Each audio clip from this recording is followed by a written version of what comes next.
Hello, my name is Shalini Prasad. My pronouns are she and her, and I'm in the final year of the psychology program at Ryerson University. My platform is called Art by Shalini. I'm in the beginning stages of my business, and I basically custom make art pieces using a variety of materials, but mostly acrylics and canvases.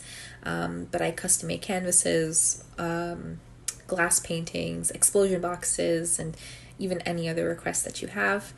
I am 1.5 generation Indo-Guyanese Canadian, so my ancestors are from India and they were taken to Guyana as indentured laborers, and my parents immigrated to Canada as kids, and my siblings and I were born here.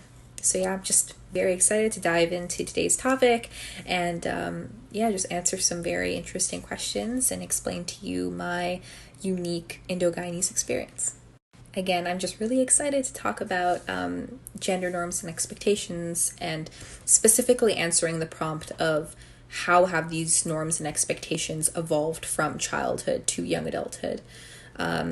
Firstly, I want to note that a lot more freedom has been warranted to the younger siblings within my family versus the older children.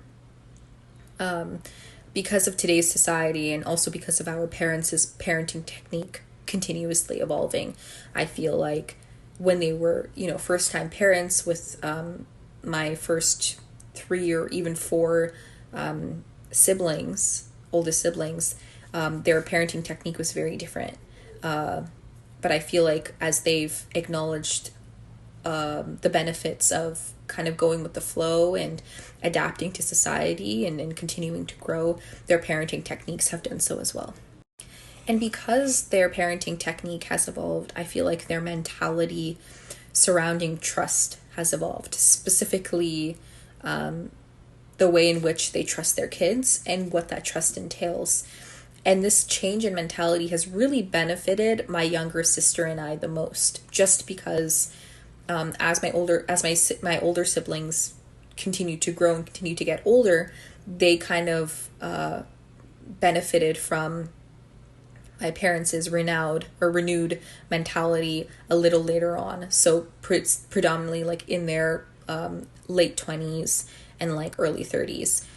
Whereas for my sister and I, we kind of had the benefits of this changing mentality a little earlier on, like while we were still teenagers even.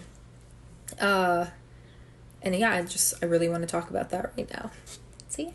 For example, when my older sisters were my age, because they're girls, very much in accordance with gender norms, they weren't really allowed to go out to like outings that my parents weren't comfortable with. So like going out to bars or like clubs with friends, or just even leaving for a day without having to constantly check in with our parents every few hours, or even just meet up with male friends. I feel like that was another big no-no, a very big, like, you are not allowed to do that.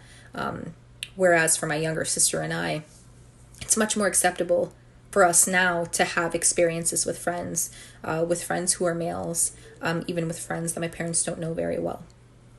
And I also find that my parents are much more open to having conversations surrounding potential romantic relationships, but they're still extremely cautious and protective of their daughters.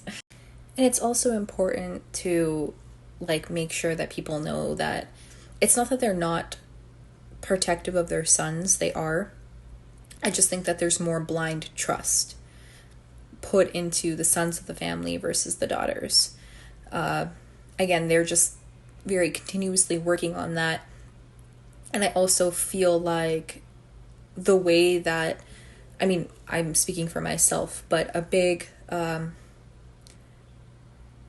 strategy, a big technique that I've been using to kind of get through to my parents is to be brave enough to just talk to them and to be open with them and to allow them to understand how much I respect them, how much I want them to approve of everything that I do, even if they might not sometimes. But again, just allowing them to understand that while I do hold their opinion very highly, it's still my life and it is still decisions I need to make for myself.